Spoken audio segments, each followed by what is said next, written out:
Hello friends, in this topic we will learn about antihypertensive drugs part 2. So far we have learned about introduction, risk factors, complications, regulation of blood pressure, classification and one group wise description. Now in this topic we will continue with remaining group wise description, pharmacotherapy of hypertension, a stepped care approach including with compelling indications, combinations to be avoided in treatment of hypertension, hypertension in pregnancy and hypertensive crisis and its treatment. So let's begin the learning.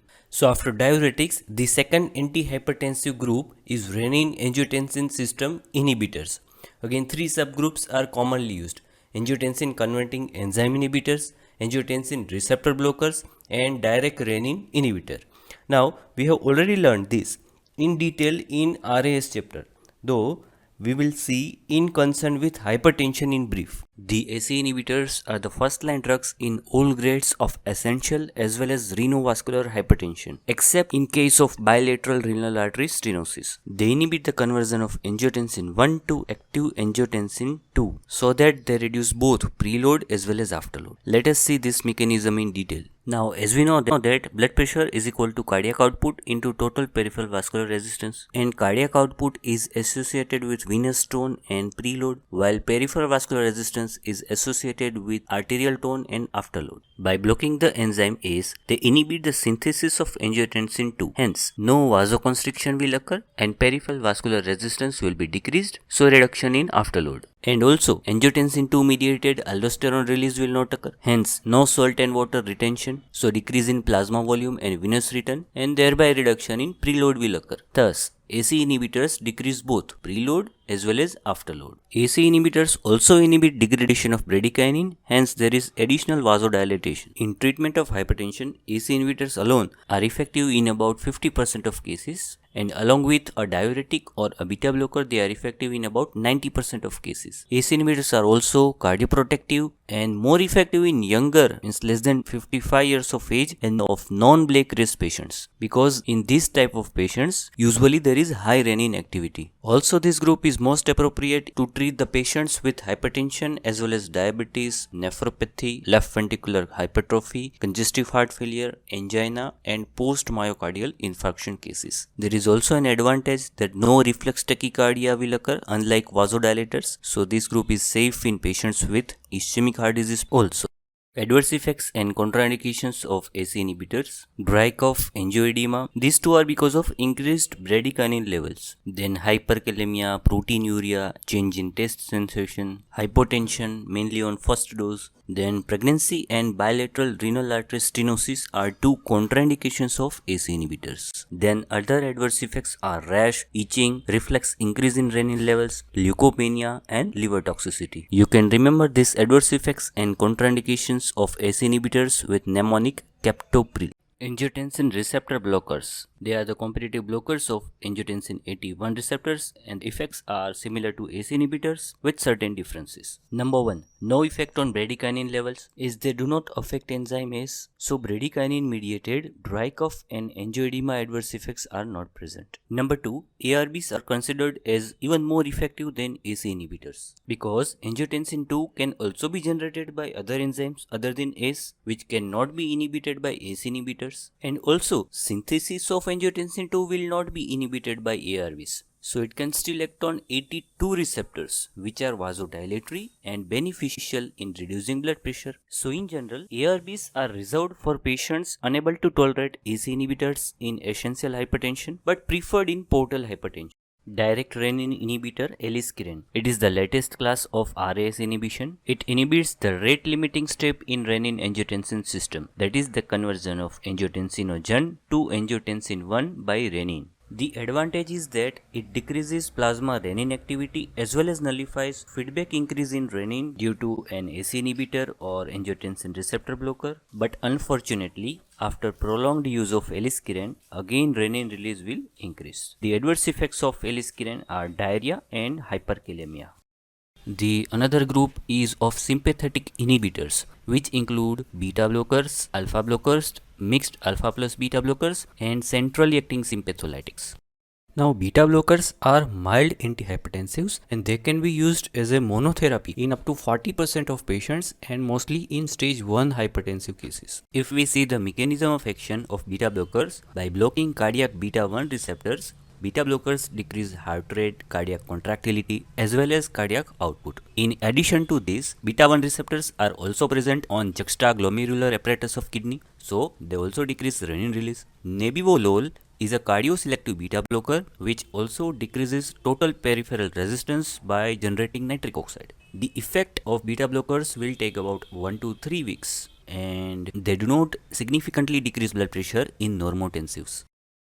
According to JNC 8th guidelines, beta blockers are now no more considered as first-line antihypertensive drugs, except when ACE inhibitors are contraindicated. So now only 3 groups, including ACE inhibitors or angiotensin receptor blockers, then calcium channel blockers, and thiazide diuretics. These 3 groups are considered as first line. Though beta blockers can be used in combination with a diuretic or ACE inhibitor or a vasodilator. Beta blockers are preferred in young non-obese hypertensive patients and those with ischemic heart disease patients, especially post myocardial infarction and post angina. Note that ACE inhibitors and beta blockers are the most effective drugs for preventing sudden cardiac death in post myocardial infarction patients.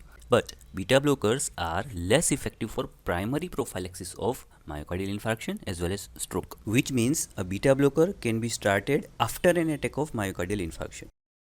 In mixed alpha plus beta blockers, labetalol is alpha 1 plus beta 1 blocker as well as it is a weak beta 2 agonist, so that there is direct vasodilatation causing fall in blood pressure due to decrease in peripheral vascular resistance. Labetalol acts faster than pure beta blockers, so that labetalol can be used intravenously in case of pheochromocytoma, hypertensive emergencies, clonidine withdrawal and cheese reaction. The adverse effects of labetalol include postural hypotension and hepatotoxicity.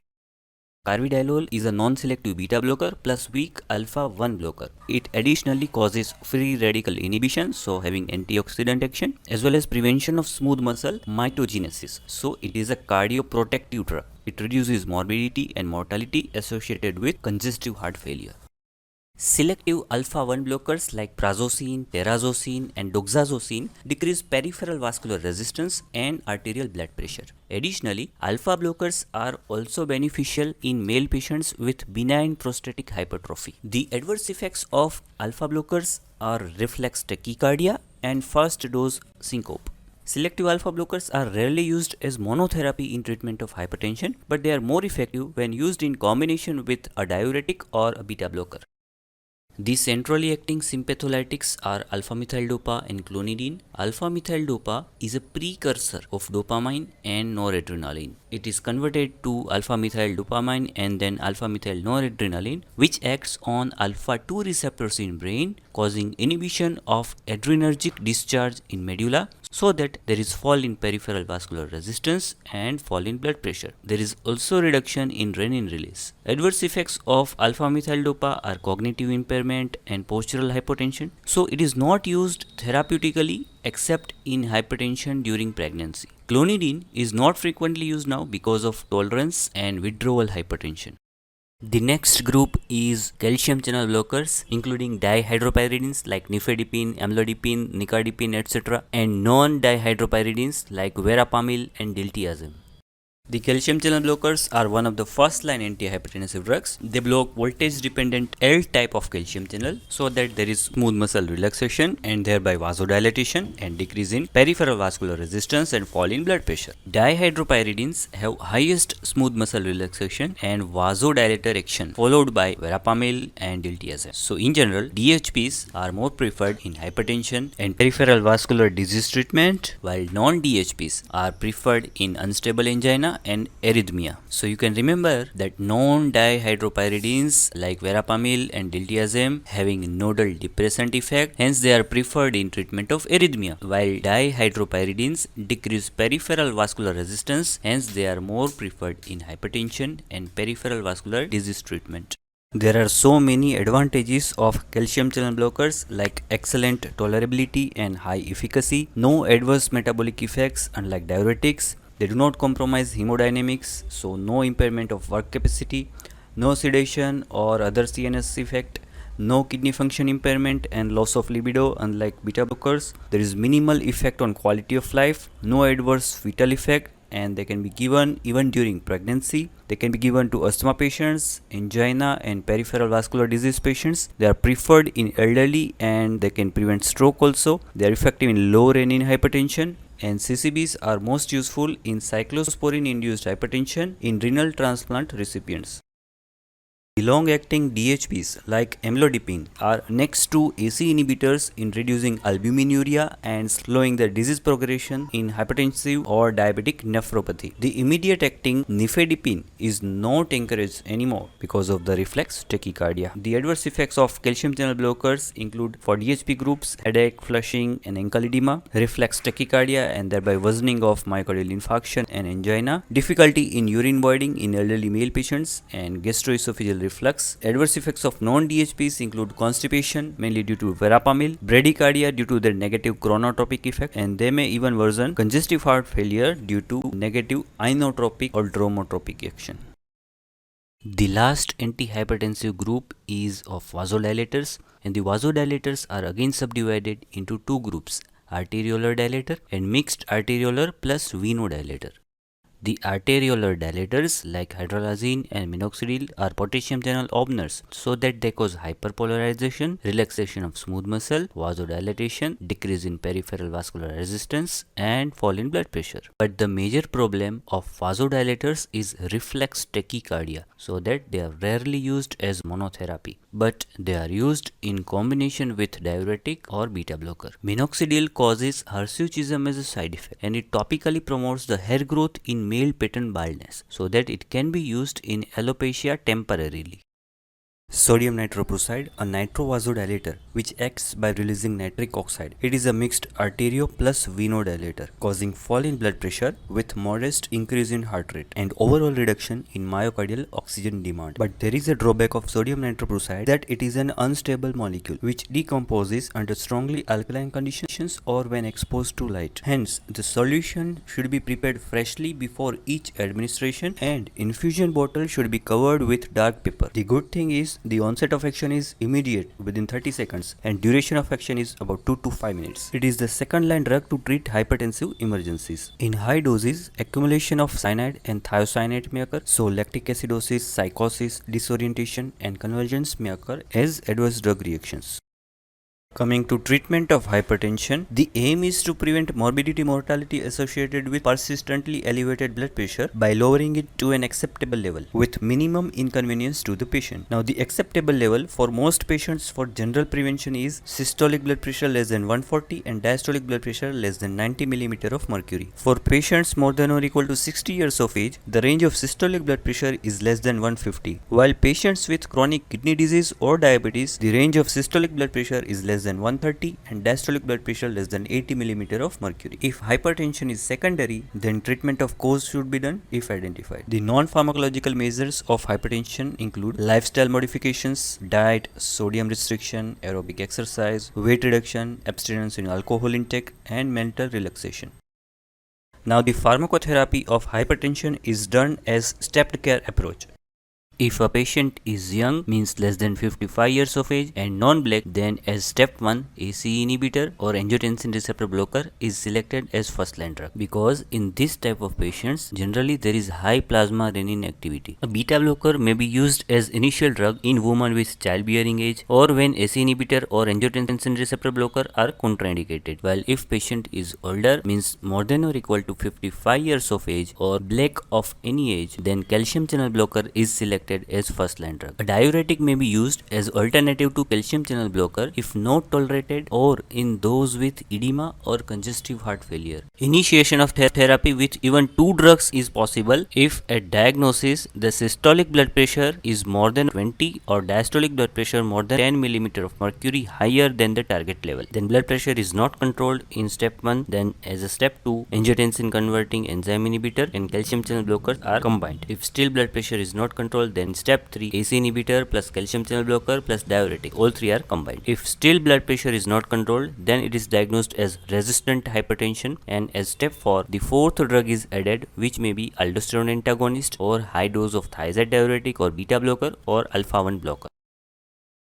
If a patient is having another compelling indication along with hypertension, then the first line drug should be selected accordingly. Like in a patient with hypertension as well as congestive heart failure, ACE inhibitor can be drug of choice and diuretic can be alternative. In patients with coronary artery disease like angina, calcium channel blocker can be drug of choice and beta blocker can be alternative. In post myocardial infarction or stroke patients, again ACE inhibitor can be drug of choice and beta blocker can be alternative. In a diabetic patient, ACE inhibitor or angiotensin receptor blocker or calcium channel blocker. Then in chronic kidney disease, ACE inhibitor or ARB is selected. Note that antihypertensive therapy may be initiated even in range of 120 to 139 systolic or 80 to 89 mm of mercury diastolic in patients with compelling indication or cardiovascular risk factors.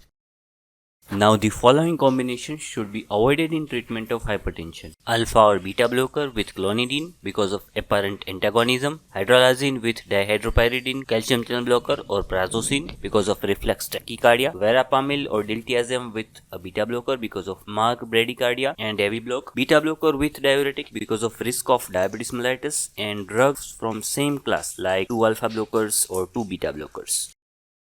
Now we will see the drugs to be avoided while treating hypertension during pregnancy. So first group is ACE inhibitor or angiotensin receptor blocker, which should be avoided because they may cause fetal damage and growth retardation. Diuretics should also be avoided for the fear of reduction in uteroplacental perfusion. Non-selective beta blockers may cause low birth weight, neonatal bradycardia and hypoglycemia, while sodium nitroprusside should also be avoided because of the fear of eclampsia during pregnancy. The drugs which are considered as safe during pregnancy are labetalol, methyl-dopa, dihydropyridine calcium channel blocker like nifedipine and hydralazine. Alpha-1 selective blockers like prazosin and alpha-2 agonists like clonidine are also safe but can cause postural hypotension, hence not preferred. If a calcium channel blocker is used for treating hypertension during pregnancy, then it should be discontinued before labor as it is a tocolytic agent so that it can inhibit the uterine contractions and delivery will be difficult. Also note that in women with diabetes, chronic kidney disease or chronic hypertension, aspirin 80 to 100 mg per day from the 12th week of gestation till birth of baby, if given, can prevent toxemia by inhibiting thromboxane A2 synthesis. Hypertensive crisis is the condition in which the blood pressure is elevated more than 220 systolic or 120 diastolic. If such a rise in blood pressure is associated with active target organ damage, then the term hypertensive emergency is used, while if only such rise in blood pressure without end organ damage, then the term hypertensive urgency is used. In urgency, the controlled reduction of blood pressure is required within hours, while in case of hypertensive emergency, the controlled reduction of blood pressure is required within minutes. Note that the mean blood pressure should be reduced by not more than 25% over minutes or a few hours, and then it should be gradually reduced not less than 160 by 100 mm of mercury.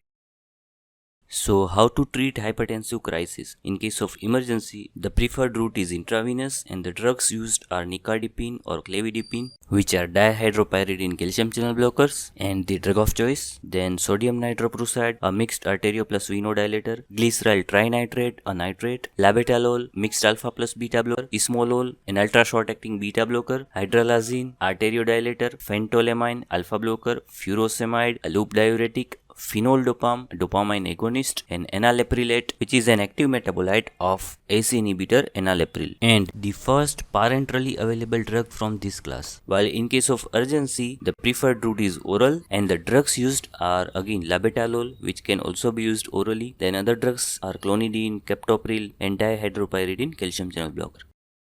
Sodium nitroprusside is no longer drug of choice as pharmacotherapy of hypertensive emergency, but now nicardipine, a dihydropyridine calcium channel blocker, is considered as drug of choice, which is given in the dose of 5 mg per hour as intravenous infusion, and the dose may be increased by 1 to 2.5 mg per hour every 15 minutes up to 15 mg per hour. The appropriate control of blood pressure in hypertensive emergency is best achieved using combination of nicardipine or clevidipine plus labetalol or ismolol.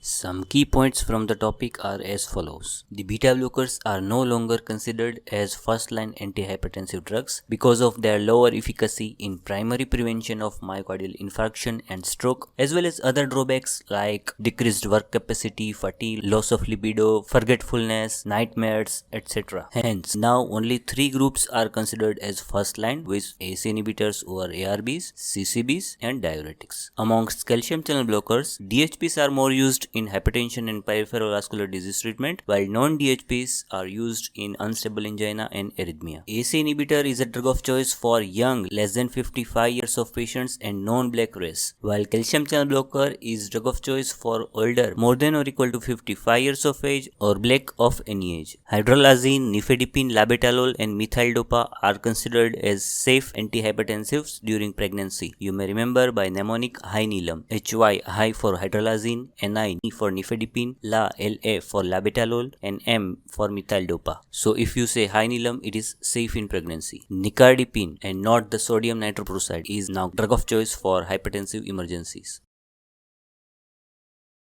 So thanks for watching and stay blessed.